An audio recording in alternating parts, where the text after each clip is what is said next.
Sveiki, Lietuvos Respublikos piliečiai, draugai, pažįstami ir artimieji, tie, kas myli ir nekenčia. Čia prieš porą dienų pamačiau Facebook'e pranešimus apie tai, kad Kursko srityje yra sulaikyti asmenys, kurie žudė, kankino, prievartavo Kursko srities gyventojus. Tai yra Rusijos Federacijos gyventojus, civilius žmonės, ten užėję, jie taip su jais elgėsi, visą tai filmavo ir ta informacija pakliuvo, telefonas su ta informacija pakliuvo į tyrimo komiteto rankas ir dabar ten vyksta aiškinimaisi. Ir tai jau ta informacija pakliuvo jau lietuviškose Facebook'o platybėse, buvo pranešimų apie tai. Aš šiek tiek pasidomėjau, radau ataskaitą šitoj Užsienio reikalų ministerijoje, YouTube puslapyje yra pateikiama ataskaita apie tai, kas vyksta, kokie yra kariniai nusikaltimai vykdomi Ukrainos kariuomenės. Jie iš esmės visi tie atvejai yra fiksuojami, visi tie prievartavimai, žudymai, masinės žudynės, žmonių sušaudymai rūsiuose, sprogdinimai jų. Ir bendrai nusipiešiau tokį vaizdą, kad jeigu Rusijos Federacija susės prie derybų stalo ir Zelenskis bus atstumtas nuo tų derybų, iš esmės tai jokios įtakos neturi. Jeigu visgi vakarai nuspręs, kad užtenka mums čia žaisti su tą Ukrainą ir reikėtų išspręsti tą konfliktą, pabaigti jį, ne? Nes jau vakarai nebesugeba fiziškai išlaikyti tos Ukrainos, to konflikto, tiekti ginklų, karių ir viso kito, pinigų. Jeigu jie nuspręstų nutraukti, reiškia, Putinas turėtų geresnės sąlygas.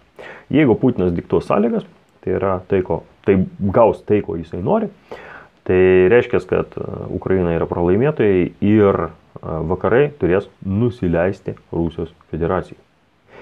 Galbūt taip nebus, bet jeigu taip nutiktų, aš manau, kad visi šitie nusikaltimai, kurie buvo padaryti Zelenskio kariuomenės, sunku pavadinti Ukrainos kariuomenę, bet tai yra būtent Zelenskio kariuomenė, Zelenskio nacistai, visi tie padaryti nusikaltimai, jie bus siekiama visus, kurie prisidėjo prie tų nusikaltimų, juos gauti. Tuos nusikaltėlius nuteisti jau Rusijos Federacijai. Ir dabar viena dalis yra tie, kurie darė nusikaltimus Ukrainoje, tie mūsų pagalbininkai, mūsų tokie kaip Bartkevičius ir visi kiti ten, kurie padidinėjo Ukrainai, mūsų perėmohos tiekėjai, kaip mūsų šitas Mindaugas minėtas. Va. Tie, kurie vežė į Ukrainą, tai yra vienoks statusas, kad jie padidinėjo ukrainiečiam, padidinėjo tai Zelenskio kariuomeniai. Visai kitoks statusas tų asmenų, kurie nuvyko į Kursko sritį. Pirmas reikalas, tai yra įsiveržimas į kitos valstybės teritoriją. Tai yra atvykimas į Rusijos Federaciją neturint tam leidimo. Tai yra sienos perėjimas nelegaliai. Tai yra vienas straipsnis. Jeigu bus pripažinta, kad įsiveržus į Kursko sritį tenai buvo žudoma, grobiama, prievartaujama, tai tų asmenų, kurie ten buvo ir visą tai darė, statusas kardinaliai pasikeičia. Negana to, kad tie asmenys, kurie prie tos veiklos prisidėjo, jie visai kitaip bus teisiami visai kitaip tie asmenys ir visai kitaip bus žiūrima į tuos asmenys, kurie ten tiesiog buvo. Ir galimai matė tuos nusikaltimus. Tai padaro tuos asmenys nusikaltimo bendrininkais. O kadangi nusikaltimai padaryti Kursko srityje yra sunkus ir labai sunkus, tai tie bendrininkai yra labai sunkių ir labai sunkių nusikaltimų bendrininkai. Aš nenustebsiu, kad pasibaigus kariniam konfliktui bus pareikalauta tokių kaip Bartkevičius išdavimų, kad Lietuvos Respublika išduotų nusikaltėlius. Nes Bartkevičius ir jo sėbrai, tie nuostabūs žmonės, tai pavadinkim, pavyzdžiui, ką jie darė? Jie užsiminėjo grobimais. Jie apiplėšinėjo parduotuvės. Negana to, pavyzdžiui, Bartkevičius šlapinosi ant to Rusija vadina tai didžiuoju tėvynės karu, mums geriausiai žinomas kaip Antras pasaulinis karas. Tai vat, Bartkevičius šlapinosi ant antro pasaulinio karo karių kapų. Pasakysiu taip, Rusijos federacijoje yra žmonės nubaudžiami ilgiem metam kalėjimo vien tik už tai, kad, pavyzdžiui, prisidegė nuo amžinosios ugnies. Tai yra traktuojama kaip nacizmo pateisinimas ir straipsnis ganėtinai, tai yra labai rimtas straipsnis. Įsivaizduokit, kas bus su Bartkevičium, jeigu nutiks taip, kaip aš sakau. Jeigu vakarų valstybės, nenorėdamas eskaluoti ten tų problemų, kurios yra, paims ir išduos Bartkevičių kaip nacizmo pateisintoją. Jo laukia ilgi metai kalėjime. Jeigu jį priduos kaip tokį vatane, jį gali dar priduoti kaip tų žudynių bendrininką. Neaišku, kaip iki šiol nėra tiesos, kaip jis iš tiesų neteko tų pirštų. Galimas daiktas, jis norėjo, pavyzdžiui, nužudyti Rusijos federacijos tos gyventojus, paėmė granatą, metė į Rusiją ir vat jam taip kažkaip nepavyko numesti.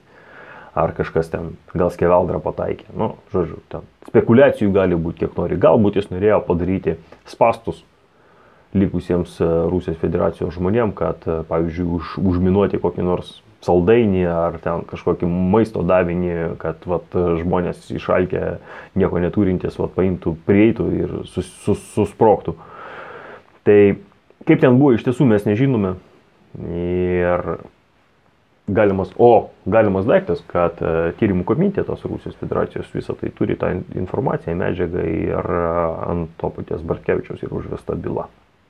Ir jinai laukia savo tos tinkamos akimirkos. Nes, pavyzdžiui, kaip žiūrėjau aš tą ataskaitą, ten yra labai daug įdomių niuansų apie tas masinės žudynės, yra vardai, pavardės, iš kur tie žmonės atsirado, kaip jie ten buvo žudomi, yra šiek tiek radau dar papildomai šitų likusių giminaičių pasakojimai, kaip ten jų tie giminės tam Kursko srity, kaip su jais buvo susidorota, kokios ten tos aplinkybės ir ta informacija visą tai gula į bylas. Yra užvestos bylos ir visą tą informaciją tenai atgula.